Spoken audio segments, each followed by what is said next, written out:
stop bergibah soal pernikahan masa lalu dan stop memfitnah, karena kalau enggak nanti saya akan keluarkan bukti yang lebih parah lagi, bukti di mana Maya tanda tangan pernah berhubungan dengan seorang laki-laki. Al Eldul udah tahu bukti-bukti ini.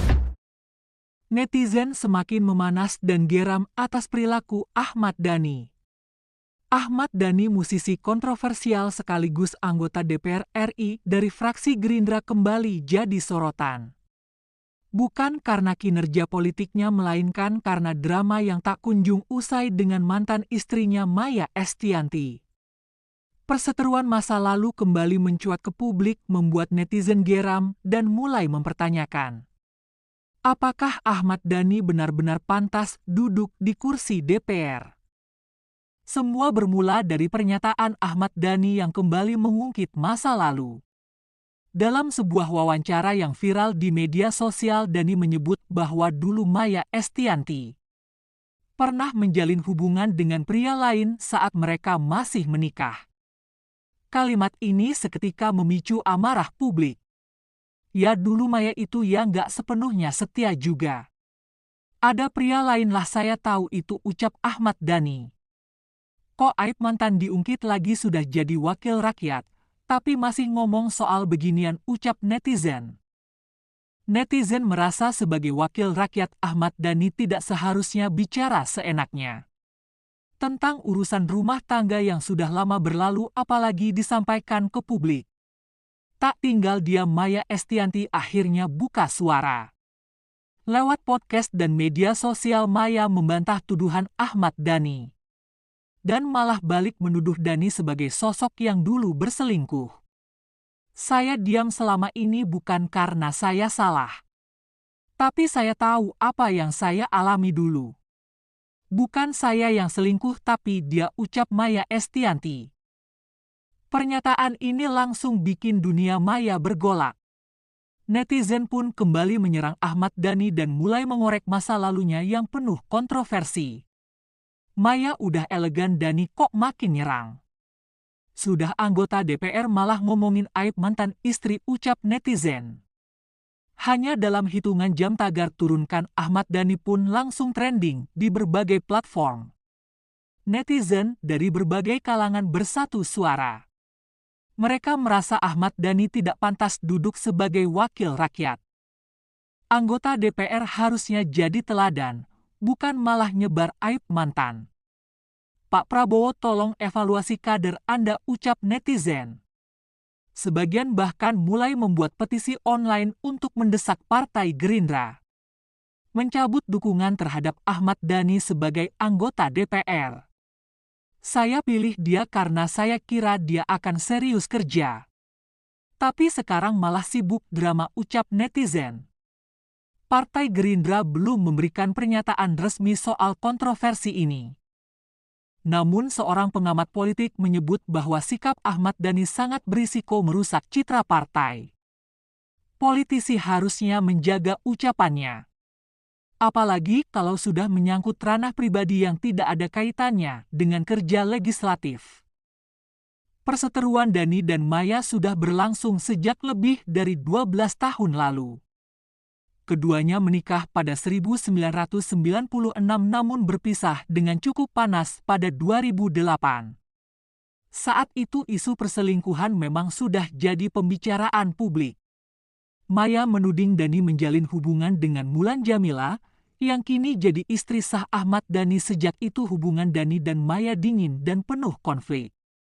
Namun setelah keduanya sama-sama membangun karir baru, publik berharap keduanya sudah damai.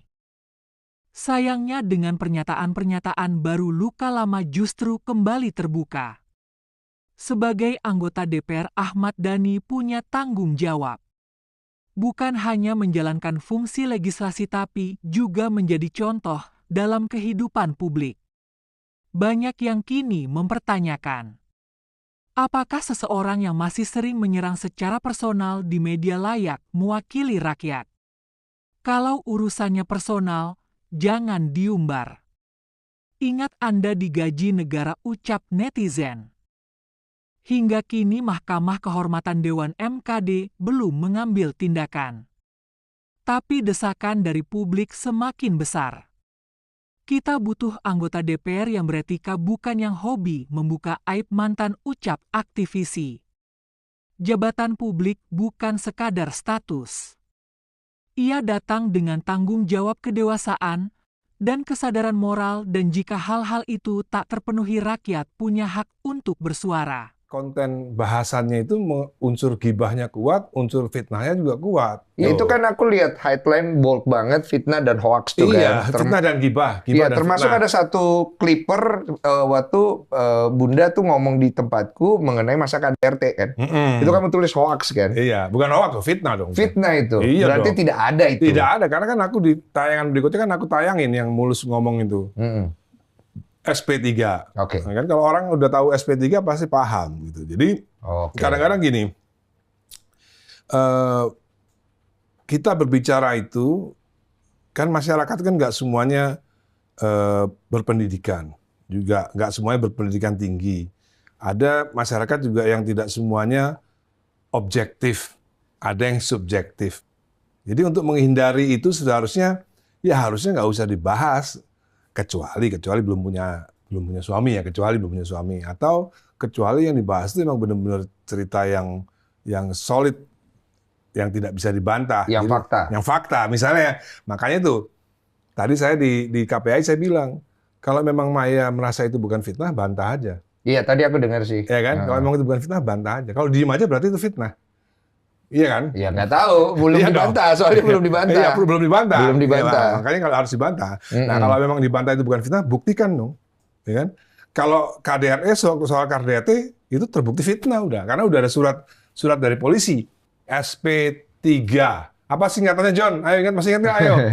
Iya, paham lah SP3 berarti. Enggak, Johnny belum ingat Johnny, ayo coba. Jadi Mulus ingat ya? surat perintah pemberhentian penyidikan. Iya. Artinya tidak ditemukan bukti-bukti. Yes, itu Nah. itu nggak pernah tahu. Jadi waktu itu kan kenapa saya nggak jumpa pers bahwa saya tidak terbukti ada KDRT, karena waktu itu kan anak-anak masih kecil.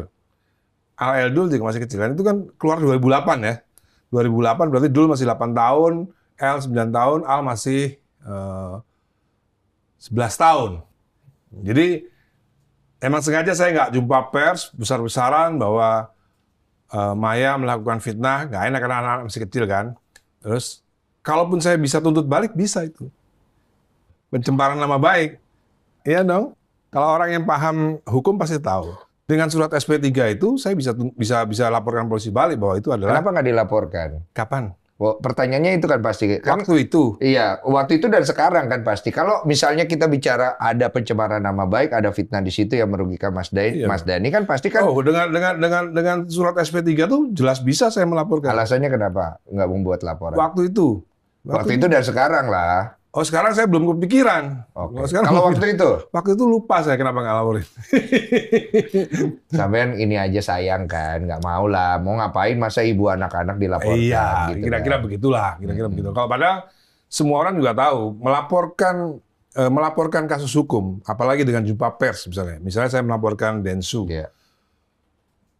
Saya waktu di kamar mandi dipegang pantat saya misalnya sama Densu. Misal. Ya kan? Kalau saya mau laporkan dan saya jumpa pers dan ternyata itu tidak terbukti, tidak ada Iya. CCTV dan lain-lain, Densu bisa balik lapor ke aku. Betul. Apalagi kalau udah ada SP3-nya, itu bukti paling kuat SP3 itu. Gitu. Betul. Jadi artinya apa?